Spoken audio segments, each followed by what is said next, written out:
नमस्कार दोस्तों, एक बार फिर स्वागत है आपका हमारे हॉरर पॉडकास्ट शो में, जहां पर हम लोग सुनते हैं एक से बढ़कर एक सच्ची घटना पर आधारित डरावनी और रोचक कहानियां। तो जो आज की हमारी कहानी है वह है चेतन की। चेतन पेशे से एक ट्रक ड्राइवर है और एक सफर में उसके साथ ऐसी भयानक घटना घटती है जो वह आज तक भूल नहीं पाता है और उसने इस घटना को हमारे साथ शेयर किया है। लेकिन इस घटना को हम चेतन के ही नज़रिए से सुनेंगे ताकि आपको इस हॉरर पॉडकास्ट शो का बेस्ट एक्सपीरियंस मिल सके। तो चलिए कहानी की शुरुआत करते हैं चेतन की जुबान से। नमस्कार दोस्तों, मेरा नाम चेतन है। मैं अपने बारे में बताऊं उससे पहले मैं कुछ और बता देता हूं कि वह रात कितनी भयानक और दर्दनाक थी जो मेरे साथ उस रात घटना घटी। वह मैं आज तक नहीं भूल पाया हूं। हमेशा की तरह मैं इस बार भी अपने सहयोगी के साथ माल से लदे हुए एक ट्रक के साथ निकला था। उस दिन हमारे ट्रक में शराब की पेटियां रखी हुई थी और पीछे जो थोड़ा स्थान खाली बचा हुआ था। हमेशा की तरह इस बार भी मेरे साथ मेरा सहयोगी भी सफर पे निकला हुआ था। मेरा सहयोगी वह कम था और दोस्त ज्यादा था, जिसका नाम महेश होता है। हम दोनों ट्रक लेकर करीब शाम के 4 बजे निकलते हैं। जब रात के 9 बजते हैं तो हम दोनों को भूख लग जाती है। तभी महेश मुझसे कहता है, अरे यार चेतन, मेरे पेट में तो चूहे कूद रहे हैं, क्या तुम्हारे भी पेट में चूहे कूद रहे हैं? और ऐसा कहकर वह हंसता है। मैं भी हंसकर जवाब देता हूँ, हाँ भाई, मेरे पेट में तो शैतान कूद रहे हैं। तभी चेतन एक गंभीर आवाज में कहता है, भाई शैतान का नाम मत ले, वो भी ऐसी रात में, नहीं तो क्या पता कब कौन कहाँ प्रकट हो जाए। और मेरे दादा दादी भी बताते थे कि बुरी शक्तियाँ का नाम रात में नहीं लिया करते हैं। तभी मैं हंसकर बोलता हूँ, भाई तू सही कह रहा है, चल छोड़ इन सब बातों को, चल कहीं ढाबे पर रुककर खाना खाते हैं। 10-15 मिनट और गाड़ी चलाने के बाद हम दोनों को आसपास कोई भी ढाबा नजर नहीं आता है। नजर आता है तो सिर्फ सुनसान रास्ते और सड़क के चारों तरफ घने जंगल। तभी महेश अपने पेट को पकड़कर कहता है कि साला ढाबा दिख क्यों नहीं रहा है, कब से मेरे पेट में चूहे कूद रहे हैं। वह ऐसा कह ही रहा होता है। तभी कुछ दूरी पर एक रोशनी नजर आती है। जब हम उसके पास पहुंचते हैं तो एक छोटी सी झोपड़ी होती है वह, और उसमें एक बूढ़ा व्यक्ति होता है। उस झोपड़ी के सामने 4-5 कुर्सियां रखी होती हैं और रोशनी के नाम पर 2-4 लालटेन जल रहे होते हैं। हम दोनों अपनी ट्रक को उसके झोपड़ी के सामने रोकते हैं और उस बूढ़े व्यक्ति से बात करने के लिए उतरते हैं। जब हम उस बूढ़े व्यक्ति के पास पहुंचते हैं तो हम दोनों को थोड़ा अजीब लगता है। वह बूढ़ा व्यक्ति अजीब सा दिख रहा होता है। उसके फटे मैले कपड़े होते हैं और जो सबसे अजीब बात थी वह यह थी कि उसके चेहरे पर एक खरोच के निशान होते हैं जो उसके दाहिने आंख से शुरू होकर नाक से होते हुए बाईं आंख के नीचे तक जा रहा होता है, मानो उसको किसी जानवर ने खरोचा हो या उसको कभी किसी एक्सीडेंट का शिकार हुआ हो। अब महेश उस बूढ़े व्यक्ति से कहता है, चाचा यहाँ कुछ खाने को मिल जाएगा? बूढ़ा व्यक्ति कपकपाहट भरी आवाज में कहता है, हाँ बेटा बैठो, तुम्हारे लिए कुछ खाना लगा देता हूं। कुछ देर बाद अंदर से एक जवान और खूबसूरत औरत घूंघट ओढ़े हुए बाहर आती है। उसके हाथ में 2 थालियां खाने से भरी हुई होती हैं। उसने ऐसी साड़ी पहनी हुई थी जिससे उसकी पतली कमर उस रात में भी चमक रही होती है और हम दोनों की निगाहें घड़ी की घड़ी रह जाती है। तभी वह हम दोनों के सामने आकर उस प्लेट को मेज पर रखते हुए एक सुरीली आवाज में बोलती है, क्या आप लोगों को कुछ और चाहिए? अगर चाहिए होगा तो आवाज दे दीजिएगा। ऐसा कहकर वह वहां से चली जाती है। उसकी जो आवाज होती है वो इतनी मनमोहक होती है कि हम दोनों उसके प्रति और भी आकर्षित हो जाते हैं। महेश मुझसे कहता है, भाई इस पुट्ठी के पास ऐसी खूबसूरत लड़की। तो मैं महेश से कहता हूँ, हो सकता है वह उसकी बेटी या बहू हो। लेकिन एक बात गौर करने वाली थी, जब वह खाना रखने के लिए मेज पर झुकती है तो मैंने उसका चेहरा देखने का काफी प्रयास किया, लेकिन उसका चेहरा मैं साफ साफ देख नहीं पाया। बस उसके होंठ और नाक ही मैं देख पाया। अब हम दोनों मेज पर रखे हुए खाने को खाना शुरू कर देते हैं। वह खाना वाकई में बहुत ही स्वादिष्ट होता है। आज तक हम लोगों ने ऐसा स्वादिष्ट खाना कभी खाया भी नहीं था।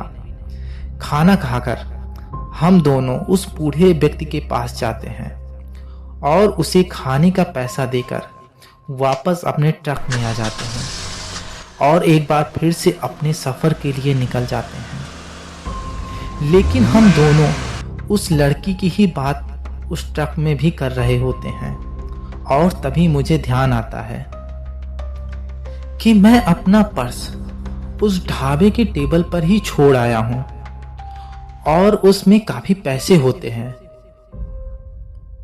साथ ही अभी हम लोगों को चले हुए करीब 10 मिनट ही हुए थे, इसलिए हम लोग ढाबे से ज़्यादा दूर नहीं पहुंचे थे। तो एक बार हम लोग फिर वापस उस ढाबे की ओर मुड़ जाते हैं और उस ढाबे के पास आकर अपने ट्रक को रोकते हैं। जब हम दोनों ट्रक से उतरकर देखते हैं तो हम दोनों बहुत ही आश्चर्यचकित होते हैं। हमने देखा कि वह जो झोपड़ी होती है, लेकिन उसमें अब कोई भी नहीं रह रहा होता है, मानो वह कब से वीरान पड़ी हो। ऐसा देखकर हम दोनों चकित तो होते हैं और एक दूसरे का मुंह ताकते ही रह जाते हैं। जब हम उस झोपड़ी के अंदर जाते हैं तो जो नज़ारा अंदर का होता है वह तो बहुत ही भयभीत कर देता है। उस झोपड़ी के एक कमरे में 2 मनुष्य के कंकाल पड़े होते हैं, लेकिन उनके सर उनके शरीर से अलग होकर कुछ दूरी पर पड़े हुए होते हैं। यह देखकर मोहन कहता है, यह जगह कितनी डरावनी है और कोई ऐसे कंकाल यहाँ कैसे पड़ा रह सकता है, जबकि इस हाईवे पे तो लोगों का आना जाना होता ही है। यह बात हम लोग कर रहे होते हैं ऐसा, और वह कहता है, चल यहाँ से निकलते हैं। ऐसा वह कह ही रहा होता है, तभी हम दोनों के एक अजीब सा ठंडी हवा का झोंके का एहसास होता है। वह इतनी ठंडी हवा होती है कि हम दोनों के रोंगटे खड़े हो जाते हैं और तभी हम बाहर आकर खड़े हो जाते हैं। बाहर जैसे ही हम लोग पहुंचते हैं, उस झोपड़ी के आसपास के जंगलों से एक अजीब सी जानवरों के रोने की आवाज आने लगती है और कुछ ही देरी में हम दोनों को झोपड़ी के पीछे से कुछ अजीब सी आवाज आने का एहसास होता है। वह आवाज अभी आ ही रही होती है, तब तक मेरी नज़र झोपड़ी पर एक रस्सी से बंधे हुए मेरे पर्स पर पड़ती है, जो कि उस झोपड़ी से टंगी हुई होती है। यह देखकर मैं तो आश्चर्यचकित होता हूँ कि अगर कोई यहाँ रह नहीं रहा है तो इस पर्स को कौन रस्सी से बांधकर इस तरह लटकाकर छोड़ देता है। तभी एक और आश्चर्यचकित कर देने वाली घटना घटती है। झोपड़ी के पीछे से जो आवाज आ रही थी वह अब सिसकियों भरी हो जाती है। हम दोनों इससे भयभीत तो होते हैं, लेकिन निश्चय करते हैं कि जाकर जरूर देखेंगे कि किसकी आवाज़ है ये, और हम दोनों घूमकर झोपड़ी के पीछे जाते हैं तो देखते हैं कि वहाँ पर वही महिला अपने दोनों पैरों को सिकोड़ कर बैठी हुई होती है और उसका चेहरा इस बार भी साड़ी से ढका हुआ होता है। यह दृश्य हम दोनों के लिए काफी नया होता है, लेकिन हम लोग थोड़ा हिम्मत करके उस महिला की ओर आगे बढ़ते हैं। लेकिन अभी भी वह महिला सिर्फ सिसकियां ही भरे जा रही होती है। जब मैंने उससे पूछा कि आप क्यों रो रही हैं, क्या कोई समस्या है आपको, मेरे ऐसे कहते ही वह शांत हो जाती है और अगले 1-2 मिनट तक वह कुछ भी नहीं कहती है। मैं और महेश दोनों एक दूसरे को देखते हैं। तभी एक बार फिर मैंने उससे पूछा, क्या आपको कोई दिक्कत है? तभी वह अंदर से एक भयानक आवाज में कहती है, वह मुझे नहीं छोड़ेगा, मुझे यहाँ से नहीं जाने दे रहा है। उसने मुझे यहाँ कैद कर रखा है और हर रात वह मेरे शरीर को नोचता है। मुझे बचा लो। यह बात सुनकर मैं थोड़ा भयभीत होता हूँ और आगे बढ़कर जब मैं उसके घूंघट को उठाकर उसका चेहरा देखने का प्रयास करता हूँ, तभी मैं डर के मारे 2-3 कदम पीछे हटता हूँ और वहीं पर गिर जाता हूँ। महेश भी उसके चेहरे को देखकर चिल्लाता है और तेजी से कहता है, यह क्या भला है, भाग चेतन, वहां से भाग। अब हम दोनों ट्रक की ओर तेजी से भागते हैं। दरअसल जब मैंने उसका घूंघट उठाकर उसका चेहरा देखा तो जो चीज मुझे नजर आई वह किसी सामान्य स्त्री की नहीं होती है, बल्कि एक डायन जैसी स्त्री की होती है। उसके चेहरे पर पपड़ियां बनी हुई होती हैं, उसकी नाक नहीं होती है और उसके आंख भी नहीं होते हैं, मानो उसका पूरा चेहरा किसी जले हुए कोयले के समान हो। जब मैं ट्रक को स्टार्ट कर रहा था तो ट्रक 2-3 बार में तो स्टार्ट ही नहीं हुआ, लेकिन कुछ दूर यानी कुछ देर में प्रयास करते हुए वह ट्रक स्टार्ट हो जाता है। मैंने ट्रक के किनारे वाले शीशे से देखा तो मुझे पीछे एक भयानक आकृति नजर आती है। उस आकृति के बहुत बड़े बड़े सींग होते हैं और उसका चेहरा भी जानवरों की तरह बहुत भयानक होता है। उसके शरीर पर काफी बड़े बड़े बाल होते हैं। तभी मैं ट्रक के एक्सीलेटर को अपने पैर से तेजी से दबाता हूँ और मेरा ट्रक एक बार फिर हाईवे पे आ जाता है। अब हम दोनों के पसीने माथे से चू रहे होते हैं और मेरे ट्रक की रफ्तार भी उसी प्रकार से तेजी से बढ़ रही होती है। कुछ देर बाद मुझे अपने ट्रक के पीछे से किसी के दोबारा रोने की आवाज आती है। जब मैं अपने ट्रक के केबिन से पीछे की ओर देखता हूँ तो मुझे फिर वही महिला अपने ट्रक के पीछे वाले स्थान पर बैठी हुई नजर आती है। जब मैं उसे देख ही रहा होता हूँ तभी मेरी तरफ वह देखकर हंसती है। उसकी मुस्कान इतनी भयानक होती है कि मैं सहम जाता हूँ और कुछ ही देर में वह वहां से गायब हो जाती है। अब हम दोनों बहुत डरे हुए होते हैं। महेश तो सिर्फ हनुमान चालीसा ही पढ़े जा रहा होता है, वह मुझसे बात भी नहीं कर पा रहा होता है और मेरा ध्यान सिर्फ ट्रक की रफ्तार पर होता है। कुछ दूर ट्रक को चलाने के बाद एक साइन बोर्ड रोड के किनारे हम दोनों को नजर आता है और उस साइन बोर्ड पर लिखा हुआ था, मौत की दुनिया में तुम्हारा स्वागत है। और एक खोपड़ी भी उस साइन बोर्ड पर बनी होती है। यह पढ़कर महेश बोलता है, भाई ऐसा कौन लिखता है इस साइन बोर्ड पर?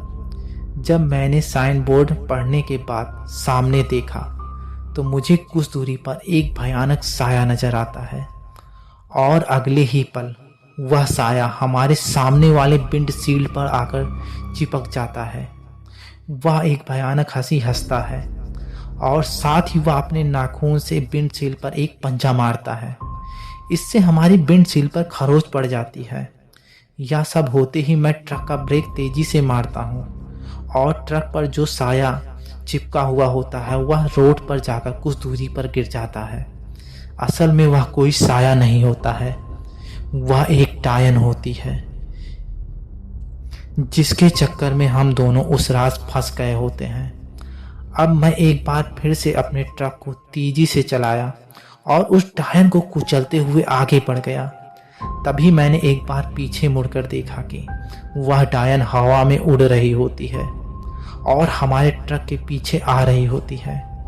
लेकिन यह नज़ारा और भी भयभीत कर देने वाला तब हो जाता है जब उस डायन के नीचे सड़क पर 4 पैरों से एक जानवर, बहुत ही विकराल आकृति का जो होता है, वह हमारी ओर तेजी से बढ़ रहा होता है और वह एक भयानक आवाज भी उसके मुंह से निकल रही होती है।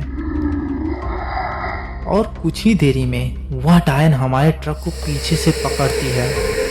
उसके पकड़ते ही हमारा ट्रक धीरे धीरे स्लो होने लगता है। तभी मुझे कुछ याद आता है। जब हम लोग छोटे थे तो हम लोगों के दादा दादी ने कुछ भूतों और डायनों की कहानियां बताई थी, जिसमें उन्होंने ऐसे डायनों से बचने के तरीके भी बताए होते हैं। जैसे उस समय लोहे के प्रयोग करने से यह पूरी शक्तियां दूर रहती हैं। तभी मैंने महेश से बोला, यह रॉड ले और उस डायन पर इससे वार करना। अगर ऊपर वाला मेहरबान होगा तो आज शायद हम दोनों की जिंदगी बच जाएगी। मैं हिम्मत करके उस रॉड को अपने हाथ में लेकर ट्रक के पीछे की ओर जाता हूँ और तेजी से उस रॉड से उस डायन के ऊपर हमला करता हूँ, जिससे वह डायन चीख कर गिर जाती है। लेकिन हमारी मुसीबत अभी कम नहीं हुई थी। अभी भी वह जानवर जो हमारे ट्रक के पीछे दौड़ रहा होता है, अभी वह भी हम लोग को दिखाई दे रहा होता है। तभी महेश ने ट्रक के पीछे रखे हुए शराब की बोतल को निकालता है और अपने लोहे की रॉड में एक पुराने कपड़े को बांधकर उस शराब को उस कपड़े पर छिड़क देता है और अपने पास में रखे हुए लाइटर से उस रॉड पर बंधे हुए कपड़े को जला देता है, जिससे थोड़ी बहुत रोशनी तो हो जाती है। और उस रोशनी को देखकर जो जानवर हमारे पीछे दौड़ रहा होता है, वह वहीं रुककर हम लोगों को सिर्फ देखने लगता है। इस तरह से उस जानवर से तो हम लोग का पीछा छूट जाता है और उस रात वह जानवर हम लोगों के पीछे वापस नहीं आता है। लेकिन अभी मुसीबत खत्म नहीं हुई थी। वह डायन एक बार फिर हमारे सामने हवा में उड़ती हुई नजर आती है और मोहन डरते हुए कहता है, ये डायन मर क्यों नहीं रही है? लगता है आज हम दोनों को मार कर ही जाएगी। यह सुनकर मैंने ट्रक को वहीं रोक दिया। तभी वह डायन एक भयानक हंसी हंसती और कहती है, तुम दोनों यहाँ से नहीं निकल सकते।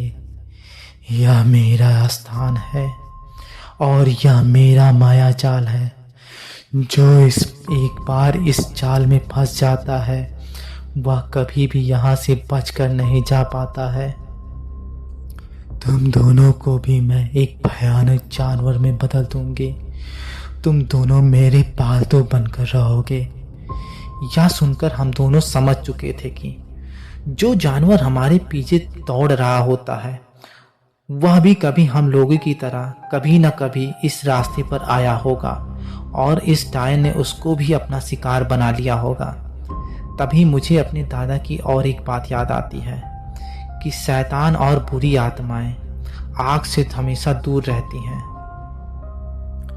और मैंने फुर्ती दिखाते हुए अपने ट्रक के पीछे रखी हुई शराब की कुछ पेटियां सड़क पर नीचे गिरा दी और पास में कुछ जो झाड़ियां सूखी हुई पड़ी होती हैं उसे उठाकर एक अपने चारों तरफ बड़ा सा गोला बना देता हूँ।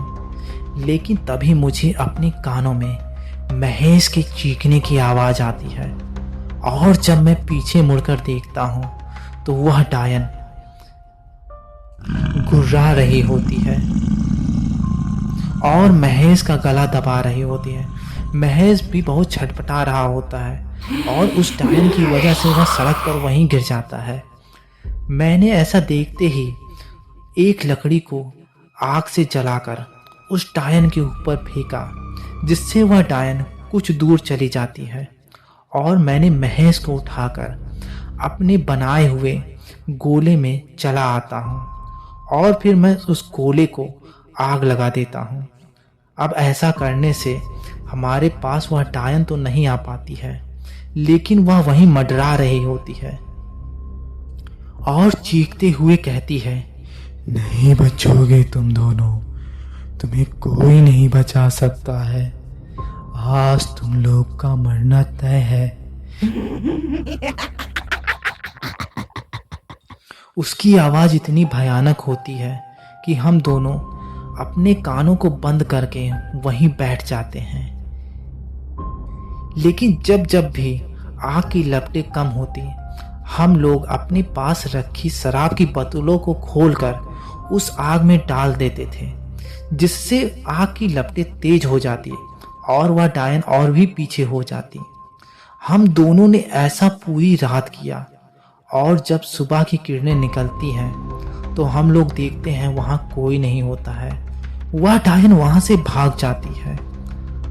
अब हम लोगों ने उस अग्नि को प्रणाम किया और फिर वहां से अपने ट्रक को स्टार्ट कर वापस अपने घर की ओर चले आते हैं।